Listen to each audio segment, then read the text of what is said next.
Hello everybody, welcome back to a brand new video, and today we are going into episode 3 of the Prime Minister timeline, going from the years of 1830 through 1850.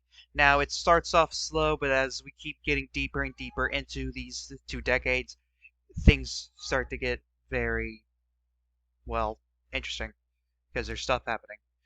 1830, there's nothing noteworthy, however there is no Indian Removal Act. Henry Clay wouldn't have signed it, or not Henry Clay. I don't know. 1831, there's nothing noteworthy.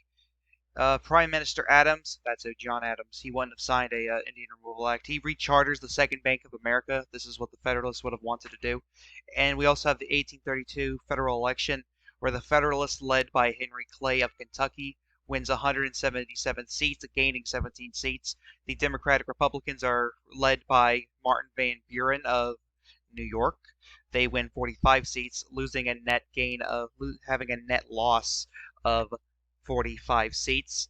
The Anti-Masonics are led by William Wirt, who win 13 seats this election, gaining 8 from their previous showing. William Wirt being from Virginia. And the Nullifiers would win 5 seats, a net gain of 5 because it's the first time they're showing up, and they're being led by John Floyd of Virginia. Going into 1833, Prime Minister Henry Clay signs the Force Bill, which sends troops to states to enforce the federal law. Henry Clay would have done this similar to what Andrew Jackson did IRL.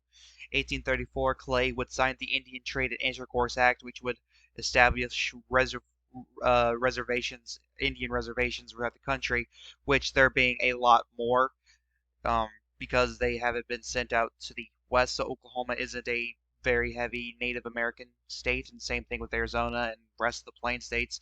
We'd see them mostly on the east coast, but we'd still see them throughout the plains because there was Indian tribes throughout the entire country.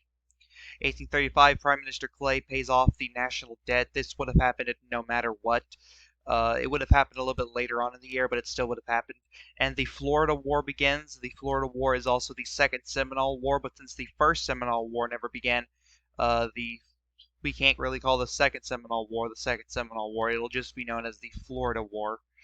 And then we go into 1836, the 1836 federal election. The Federalists under Henry Clay win 203 seats, a net gain of 26. This is due to Henry Clay being very popular. We're currently in a war as well as a good economy. The Democratic Republicans, led by Richard Johnson from Alabama, they win 31 seats, losing 14 in the process.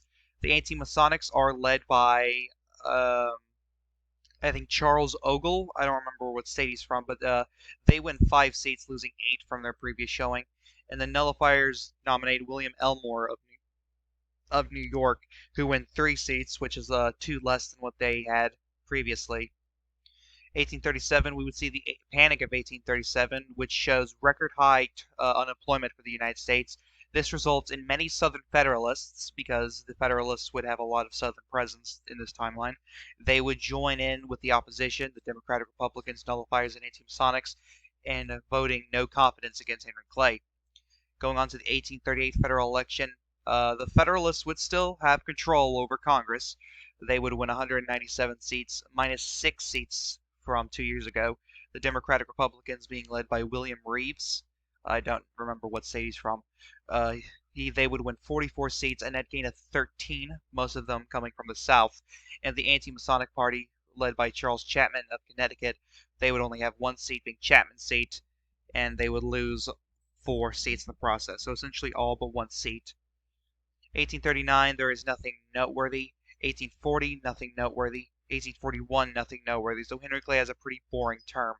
But as we go into 1842, quite a bit happens. Prime Minister Clay does sign the Armed Occupation Act, which provides armed occupation in Eastern Peninsula, Florida. And also the Florida War ends in a U.S. victory, so that gives a boost to Henry Clay. We would also have the 1842 federal election, but since the Federalists are essentially maxed out, they end up losing 70 seats, most of which come from the South, so they're losing most, if not all, of their Southern seats in this election. They have 127 seats now, and the Democratic Republicans under James K. Polk of Tennessee.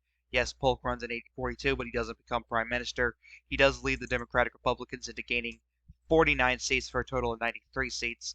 And a new party, the Law and Order Party, led by William Cranston, I think of New York. would lead his party into gaining 3 seats for the first time, giving them 3 seats in Congress. 1843, Prime Minister Clay calls for a special election due to him wanting to retire and keep the 8-year tradition. So in 1844, there would be a federal election. The Federalists would nominate a very controversial candidate, controversial in the fact that there was a lot of anti-Catholic sentiment, and Theodore Frelinghuysen is a Catholic, so there would be a lot of anti-Catholic sympathy because due to Frelinghuysen being Catholic. But however, they still remain their majority, 121 seats. They lose 6 seats. The Democratic Republicans, led by George Dallas from Georgia, he would lead the party, getting 100 seats for the first time in a long time, gaining 7 seats. The Know Nothing, led by Richard Bennett, they would get 6 seats, and the Law and Order Party by Charles or William Cranston would get 1 seat, losing 2 seats. So we now have a 4-party system in the United States. 1845, Prime Minister Frelinghuysen would approve the annexation of Texas. I think this was going to happen no matter what. Prime Minister Frelinghuysen would also sign the Postal Reform Act, which standardizes the national mail rates. 1846, something that I think was going to happen no matter what, the Mexican-American War would begin. 1847, there's nothing noteworthy. 1848, the California Gold Rush would begin. The Mexican-American War would also end, which does end a U.S. victory, which does allow us to keep Texas. In the 1848 federal election, we go from 4 parties to 5, as the Federalists, led by Theodore Frelinghuysen, would make a gain of 3 seats, giving them 124 seats. The Democratic Republicans, under Lewis Cass of Michigan, would cause them to lose 9 seats, giving them now 91 seats. And a new party, the Free Soil Party, led by former Democratic Republican leader Martin Van Buren, who wins this party 9 seats in their first showing. The Know Nothing Party under Thomas Wright, or George Wright, would win 7 seats, which is a net gain of 1, and the Law and Order Party under Rodman Price would win 2 seats, a net gain of 1 from their previous showing. So this would be the Free Soil Party's election, since they would make gains in, the most gains, most of which coming from New York, Vermont, and Massachusetts. 1849, Prime Minister Frelinghuysen does sign the Gold Coinage Act, which does mint gold coins. It's pretty self-explanatory. 1850, there is nothing noteworthy. However, there is no compromise of 1850. Henry Clay is retired from Congress. I almost said Parliament. He has retired from Congress after serving 8 years as Prime Minister. And so there is no compromise of 1850, so race relations are a bit more tense. I mean, they're still tense, but, worse so. So thank you guys so much for watching. This is the Caddick One. I hope you enjoyed. Don't forget to like, comment, and subscribe. Peace.